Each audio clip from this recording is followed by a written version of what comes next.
Compañeros y profesor, soy Cristian Jair Jereda, estudiante de la maestría en Gerencia de Sistemas de Información y Proyectos Tecnológicos, y en este video vamos a desarrollar la actividad 1 de la guía número 2 del curso Gestión de Proyectos Tecnológicos. Específicamente se enfoca en la dirección exitosa de proyectos y el PMI. Básicamente lo que vamos a relatar pues es un breve resumen de los mapas mentales desarrollados para cada tipo de gestión y vamos a ver la relación que tienen con los grupos de procesos pues establecidos por el PMBOK. Empezamos entonces con el grupo de procesos de inicio y aquí en este grupo básicamente lo que se hace es dar inicio al proceso a través de un documento que se llama Acta de Constitución de Proyecto, el cual es uno de los documentos más importantes porque a través de él básicamente que se formaliza la existencia del proyecto y se le asigna la autoridad al director de proyecto para que destine los recursos de la organización hacia el desarrollo de las actividades propuestas dentro del proyecto.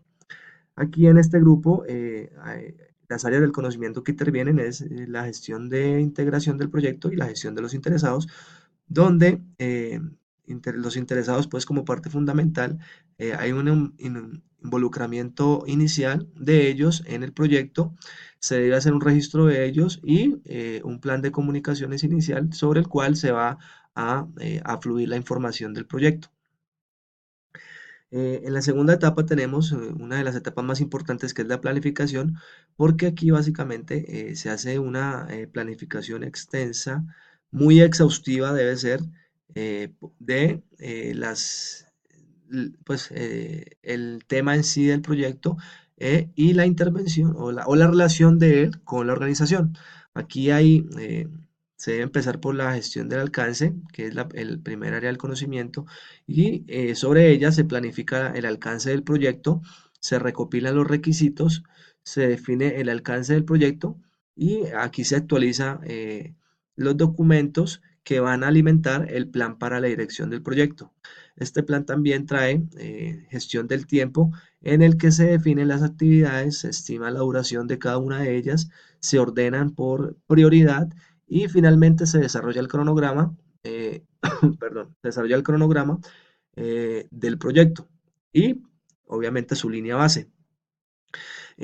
Después viene la gestión de los costos, donde se debe hacer una planificación de los costos estimados, estimar los recursos necesarios, hablando de recursos monetarios para el desarrollo del proyecto y definir un presupuesto.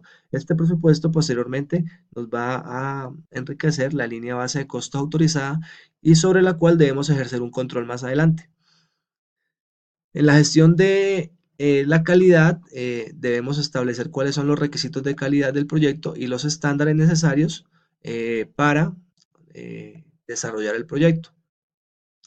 En la gestión de los recursos hay una planificación inicial de la gestión. En ellos se debe estimar, adquirir, o mejor dicho, se debe cómo estimar, cómo adquirir, cómo gestionar y utilizar los recursos físicos, humanos y los bienes y servicios necesarios en el desarrollo del proyecto. A su vez, se debe estimar un uso de recursos para cada una de las actividades y está muy directamente relacionado con la gestión de las adquisiciones del proyecto. Aquí, en la gestión de las adquisiciones, hay una planeación inicial acerca de las estrategias que vamos a tener en las adquisiciones. Aquí se debe hacer una identificación previa a los proveedores, cuáles serán los mecanismos de adquisición, preguntarse si es mejor hacer, fabricar o comprar y cuál es el momento más apropiado para adquirir esos recursos necesarios. Seguimos con el área de gestión de conocimiento de las comunicaciones y aquí tenemos que existe una necesidad de información definida entre los interesados y el proyecto. Y esta gestión, esta área del conocimiento es la encargada básicamente de crear un plan de comunicaciones sobre el cual se va a llevar ese flujo de información. Aquí debe haber una comunicación permanente con los interesados que posteriormente se van a integrar dentro de un plan de involucramiento de los interesados. En este plan, la interacción bueno, o como producto de esa interacción, tenemos que se define las necesidades, las expectativas y los intereses de esos interesados. Sobre ellos, pues hay una evolución constante de ese plan de dirección del proyecto para buscar que se satisfaga en lo mayor posible esos intereses de esas partes interesadas. Algo muy importante es que en la gestión del alcance se define la estructura de desglose de trabajo que básicamente es lo que conocemos como entregables. Aquí hay una línea base de entregables que está relacionada con el cronograma del proyecto y se establecen como metas parciales que finalmente van a integrar el entregable total del proyecto. En el siguiente grupo de procesos tenemos que es la ejecución y también se desarrolla principalmente sobre la gestión de la integración. Eh, Muchos beneficios o uno de los beneficios más importantes de este proyecto es que eh, nos da el logro de la estructura de desglose de trabajo. También permite que le hagamos actualizaciones al plan de dirección del proyecto. Nos da una gestión del conocimiento que se caracteriza en aprendizaje continuo, aprendizaje de este proyecto en la organización y básicamente nos va a servir como un apoyo a futuros proyectos que se desarrollen, ya sea dentro de la organización o por fuera. En este proceso de ejecución, la gestión de los riesgos está constantemente monitorizando pues esos riesgos identificados en la parte inicial, en el planeamiento, y en ellos pues se identifican los problemas que se buscan como llegar a convertirlos en oportunidades para así tener como el dominio de ese riesgo y minimizar lo más posible el impacto. Aquí deben haber unas respuestas muy adecuadas a esos riesgos y la ejecución, pues debemos preguntarnos en todo momento si el riesgo está controlado y si el impacto es el que esperábamos desde un inicio. Seguido con la gestión de las comunicaciones, en la ejecución debemos garantizar un flujo constante de información, debemos garantizar que el ciclo de vida de la información se lleve completamente, es decir, que se recopile, que se cree, se distribuya, se recupere, se monitoree y haya una disposición final de esa información.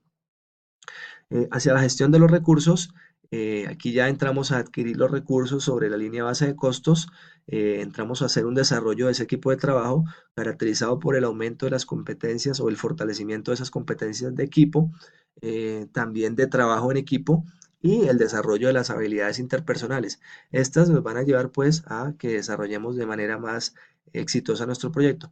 Y por último, debe existir un liderazgo constante pues encabezado por el director de proyecto para el aumento del desempeño, la solución de conflictos y el comportamiento en todo momento. Aquí también en la gestión de adquisiciones entramos a hacer una gestión de proveedores caracterizada por la selección, la calidad, el cumplimiento, establecer los contratos debidos y encargarnos o gestionar la logística de estas adquisiciones. También debe haber, perdón, una gestión constante de interesados donde preguntemos en todo momento e interactuemos con ellos sobre las expectativas y sus necesidades y pues este trabajo debe ser mancomunado en todo momento en el equipo de trabajo y el director de proyecto con las partes interesadas. En la gestión de la calidad debemos establecer las métricas, identificar los procesos ineficaces y sobre ellos aplicar correcciones para mitigar esa mala calidad. Em, el siguiente proceso ya es el monitoreo y el control de la ejecución del proyecto o de las actividades planeadas. Y aquí básicamente nos encargamos de monitorear y controlar todo momento esas áreas del conocimiento, iniciando con la calidad, porque debe haber un control permanente de que los entregables del proyecto estén correctos, estén completos y satisfagan al cliente.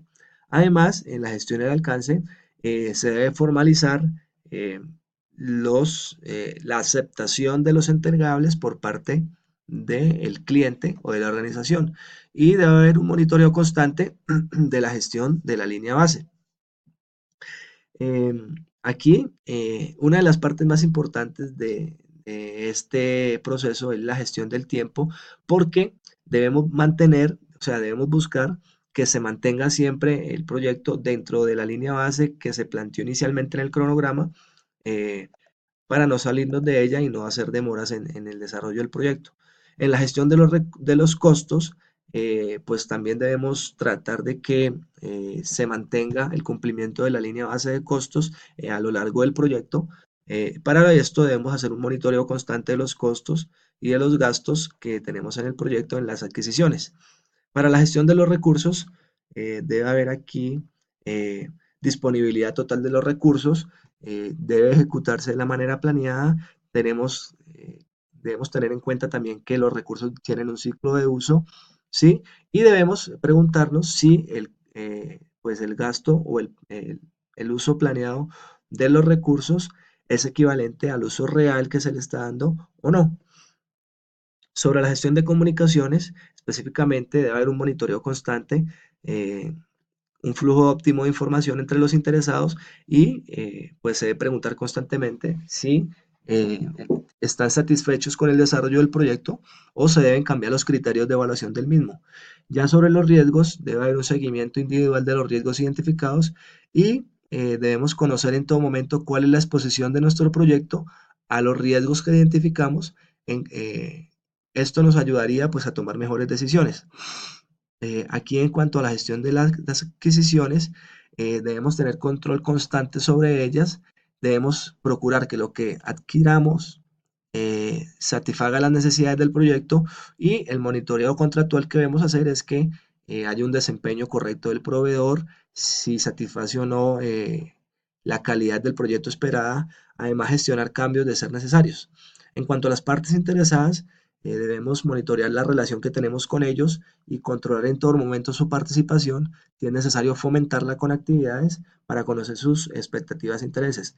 Algo muy importante de este proceso es que nos da una visión mucho más clara del futuro del proyecto, los cambios, eh, los cambios están alineados al objetivo del proyecto y habilita la posibilidad de comprender cuál es el estado actual del proyecto.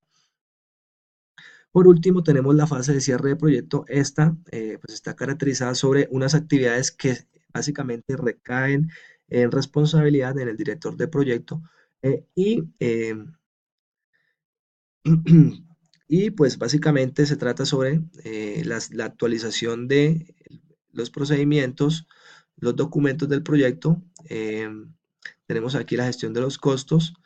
Debemos garantizar que los costos estén asignados totalmente, que se hayan cerrado las cuentas del proyecto, confirmar que se hayan aceptado los entregables a satisfacción, que los clientes estén totalmente satisfechos. El director debe hacer intercambio de información y gestionar la transferencia de conocimiento de, eh, de los documentos del proyecto. Asimismo, debe velar porque se archive la información del proyecto para usos futuros y que estos documentos generados en el proyecto satisfagan los activos de procesos de la organización, caracterizados normalmente por políticas, procedimientos o técnicas internas que adopte la organización como parte de sus mecanismos de certificación o de gobierno, o perdón, o del marco de gobierno.